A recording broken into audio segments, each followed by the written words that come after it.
And brother, you spoil me with your time. Do I have you for another 5 minutes to ask you one each What about? you got? So just one question each about Terence and Errol. One each.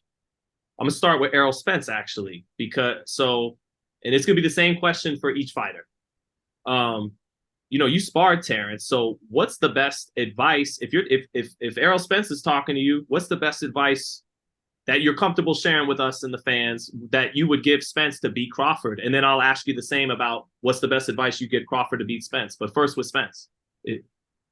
Patience, patience.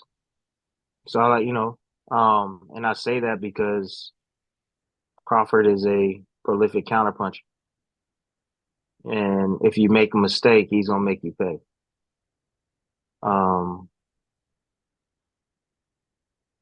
he's adaptable as well, which makes him even more dangerous because he's versatile. It's not even about the southpaw and switching and all of that. It's not even about that. It's about this.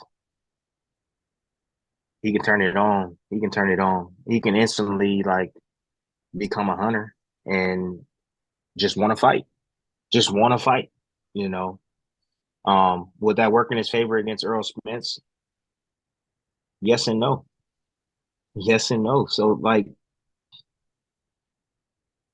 Spence, Spence is physically tough, strong, great body puncher in the inside.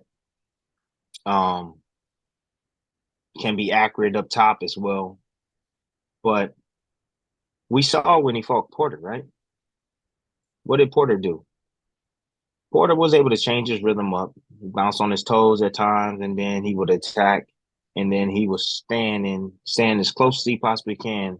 The later it got in that fight with Spence and forcing Spence on his back foot, forcing him, trying to push him back and working in the inside, and he had a lot of success. Many thought that Porter was winning the fight before he got dropped. Mhm. His best work was on the inside, doubling his right hands up, going down to the body. I mean, this is things that I feel that Terrence, if he needed a plan B, if plan A wasn't working, he can go to. He can go to that. He can step to Spence. Spence, as you know, likes to be in control, and everything is all leading off the jab. Um, and once he gets his jab going and he starts landing, then everything else starts to work. Uh, if Spence can't get his jab working, it's going to be tough for Spence to make adjustments because to me, Spence fights the same way every time, the same way. If things are not working, Spence, what he does is he does exactly what I just said. Turns it He up. steps on the gas. He Yep. steps on the gas.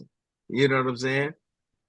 Um, but I'll get in a little bit. I'll get into that a little bit, later. But to answer your question, I would say it's patience. The more patience and underneath Spence can be, and the more calculated he can be, and the sharper he can be, um, in maintaining his distance and sharp counters, and while being himself, dictating the pace, but not making mistakes and not lunging forward, not taking those type of risks, the better chance he's gonna have in beating a guy like Crawford.